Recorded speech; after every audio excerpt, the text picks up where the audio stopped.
everyone. Very happy to be here today at the Metaverse Summit 2023. I'm Marc Baumann. I'm the founder of 51 Ventures and Dematerialized. I joined crypto in 2017, then started working for Bitcoin Swiss, the crypto finance pioneer from Switzerland, built up the Bitcoin Swiss brand over the years. Led the marketing and comms department, and last year I started venturing on my own and really dove deep into all things Web3 and brands. And today I would like to give you a short update where we stand with Web3, what's happening, and where we might be heading in the next couple of months.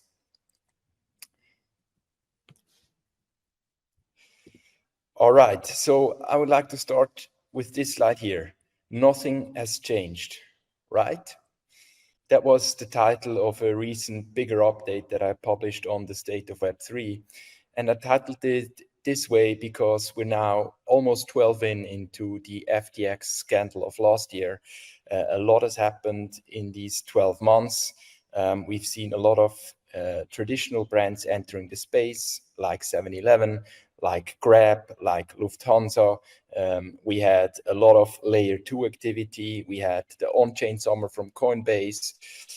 We had several SEC decisions. So a lot of things happened. And I thought it might be a good idea to just ask that question again. Nothing has changed, right? And it's also almost 12 months back since I published my first bigger update on the state of Web3. And there I talked about the challenges that the Web3 space faces. And some of those challenges were a faulty UX experience, lack of interoperability, lack of scalability, lack of privacy, all those open questions.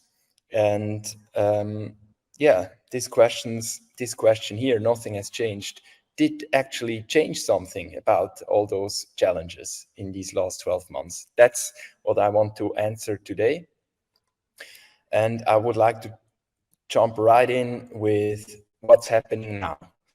And the good news first. You've probably seen this already, but a lot of brands are entering Web3.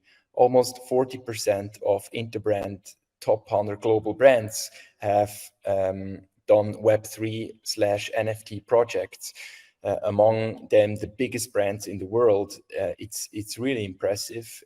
If you want to take a look, you can scan this QR code and check out the list for yourself and the projects. So big brands are experimenting, they're entering the space. And this is also apparent when you look at NFT-related patent applications. So I went through all the patent applications of the last 4 years related to NFTs, and what becomes apparent that there are a lot of big companies that haven't publicly announced anything yet, that are thinking about those things. They are researching it, and they are trying to integrate it into their business, which I think is a very positive sign, and a sign that there's yet still a lot of things to come. So let's talk a bit about the bad news. NFT volume is on a 2-year low. And when you're close in the space, you've noticed that as well. So interest really went down, volume went down. It's as low as we've seen it in a long time. And that also materializes for brand NFT collections. So here you have a chart of the biggest brands and their collections and their secondary volume. And this secondary volume is minuscule compared to what happened a year or 2 years ago. So interest in volume is severely down. And then you had the whole royalty incident a couple of weeks ago, when OpenSea, one of the largest NFT exchanges, announced that they would get rid of royalties. And royalties is a creator fee that creators get for every NFT sold. And OpenSea was the last bigger marketplace that upheld those royalty fees. And with that, OpenSea abandoning royalties are basically done. And I remember the time in 2022 at 21 when NFTs came up. A big part of the NFT narrative and the feature that was always talked about was royalty fees, because suddenly you could build a fair internet where creators are rewarded adequately for their work instead of all the value flowing to platforms. And it's coded into the smart contract and on the blockchain, and no one can change it and all that. So that was a very big narrative. And this narrative now suddenly kind of died as well.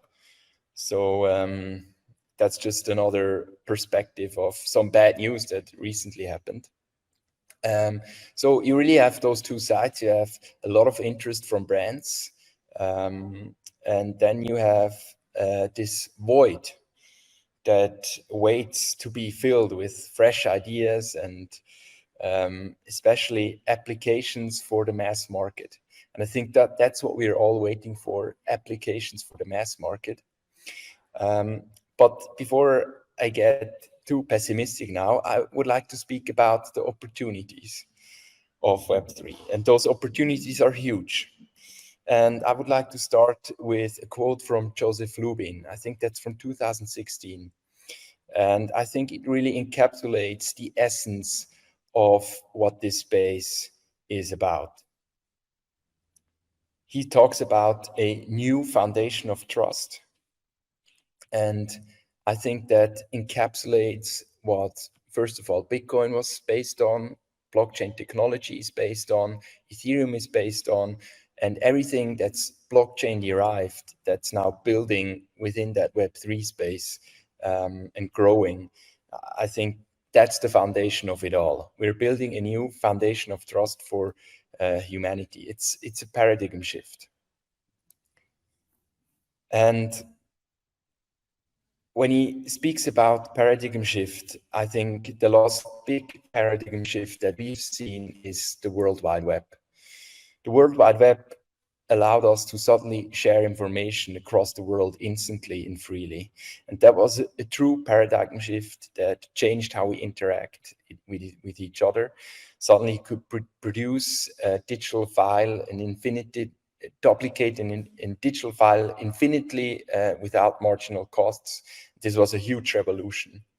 And I think we're now experiencing another paradigm shift, the paradigm shift that Joseph Lubin speaks about, based on blockchain technology, where suddenly digital files can become unique.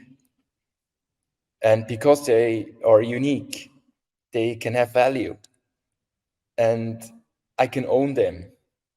And suddenly you can't produce them or duplicate them an infinite amount of times. An example, in the old world, I would send a JPEG over my Hotmail email address to an iCloud email address, and this JPEG was saved on the Hotmail server on my computer, on the computer of the recipient, on the server of Apple, and it was just duplicated an infinite amount of times. And it was impossible to tell apart which one is the original and which one isn't. And I think that's the big revolution or paradigm shift behind blockchain technology and ultimately Web3, because suddenly that allows to limit the amount of digital files, the scarcity of it. So we have a paradigm shift, decentralized trust, which enables digital ownership. Digital ownership enables digital scarcity. Digital scarcity allows to own something that other people don't have, to express your identity with it. It enables, therefore, digital identity. Communities are a collection of individuals, a collection of identities, and culture is eventually emerging from communities. I think that's how we have to think about what digital ownership enables. So it's not just owning something, it creates a whole dynamic that eventually morphs into a new cultural movement. And brands who really understand how to leverage culture and to become part of culture, I think those are the best brands. And that's why I say the most iconic brands are cultural, because they inherently become part of culture. I think digital ownership enables them to play on that much, much more, and to augment that in new ways, which we'll just see in a minute. Yeah, but yeah, if you think about Nike, they became part of sports culture, part of American culture, part of basketball culture. Apple became part of tech culture. Bitcoin and Ethereum, they are not just technologies, they are really a culture movement with their own political ideologies, with their own icons, language, communities, and so on. So the most iconic brands are cultural. So let's see what this technology enables those brands to do, and how they can augment that mix of cultural, community, and identity with Web3 tech. And I really see 5 main categories so far what brands are doing with NFTs and Web3 tech. The first one is gated content, products or experiences. Oh, I'm sorry.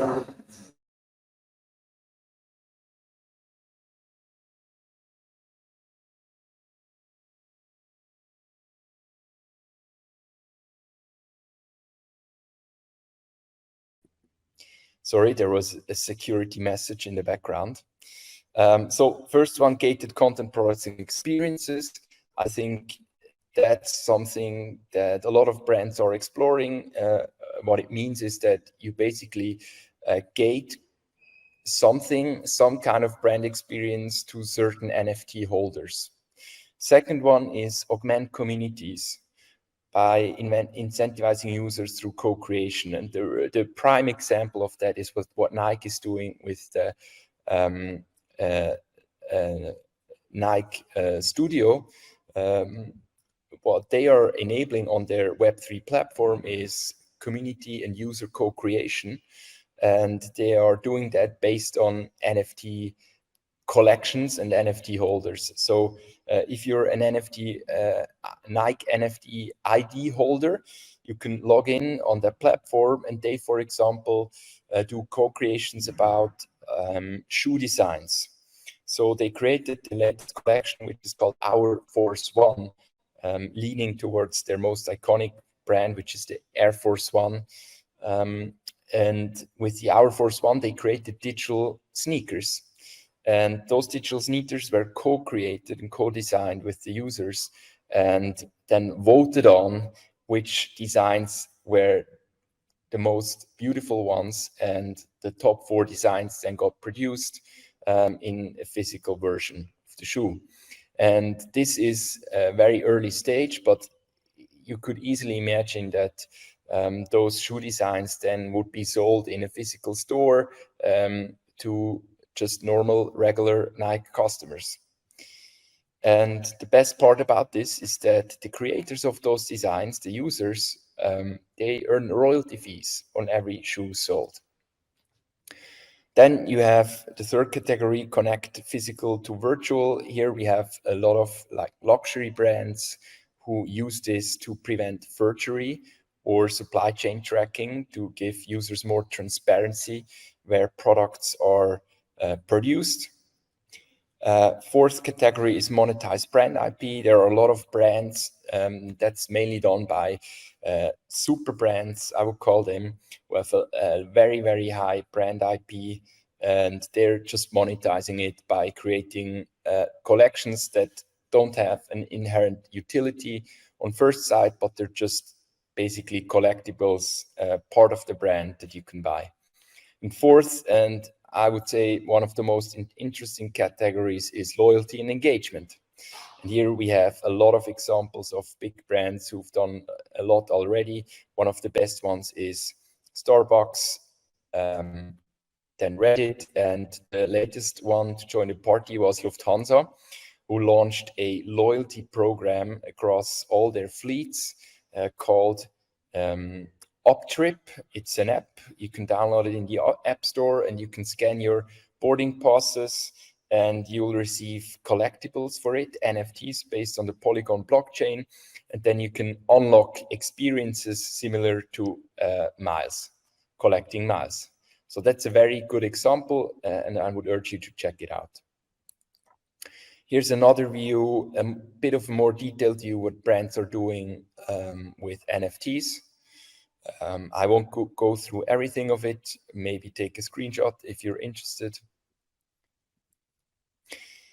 And then let's talk a bit about the challenges as well. So when we talk about or think about the Web3 space, I really see 4 major stakeholders, and all those stakeholders have their own set of challenges.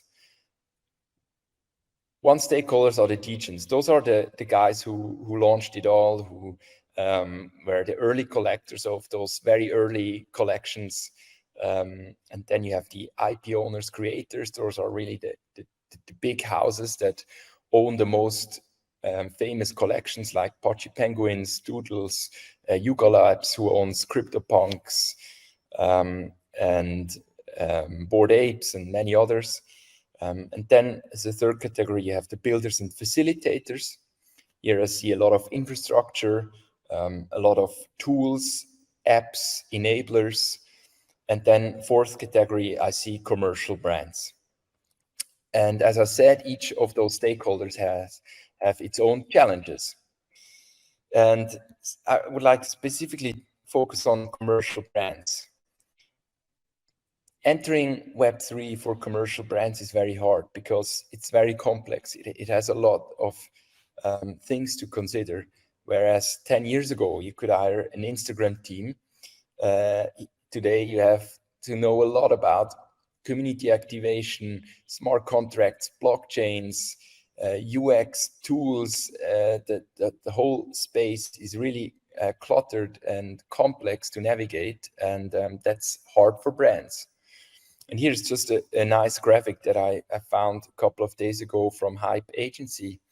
And they show the conversion funnel in Web3. And you see how many options you have as a brand to convert your users. And it's really complex. It's a nice graph that exemplifies this Web3 complexity.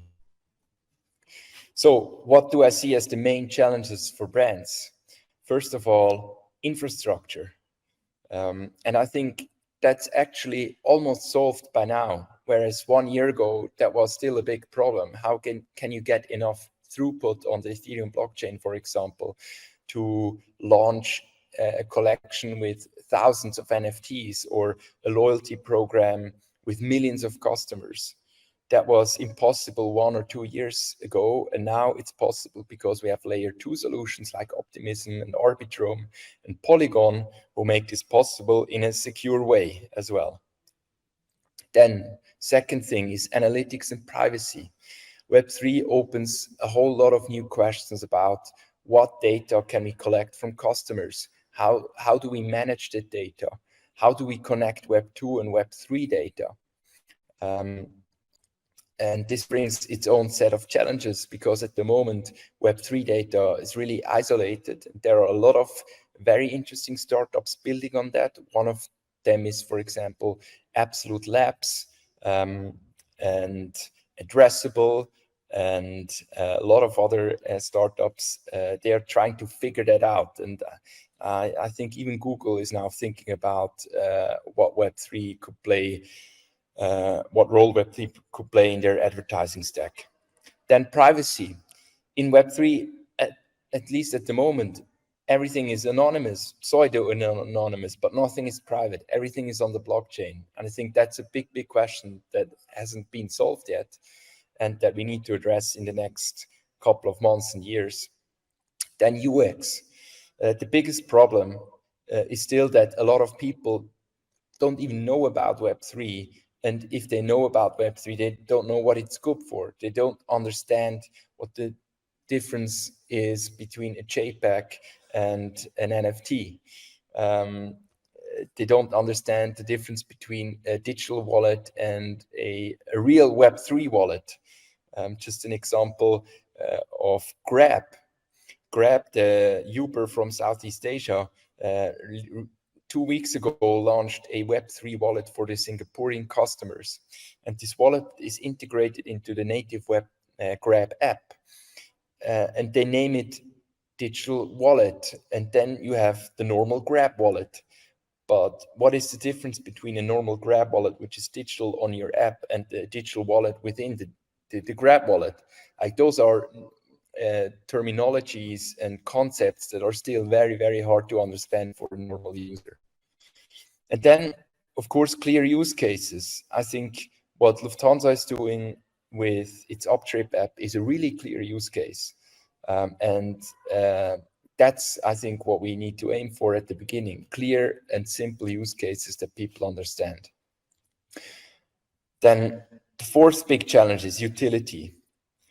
A lot of brands have experimented with NFT and Web3 technology, but also a lot of brands still lack the utility that's needed to make this actually of value for end users.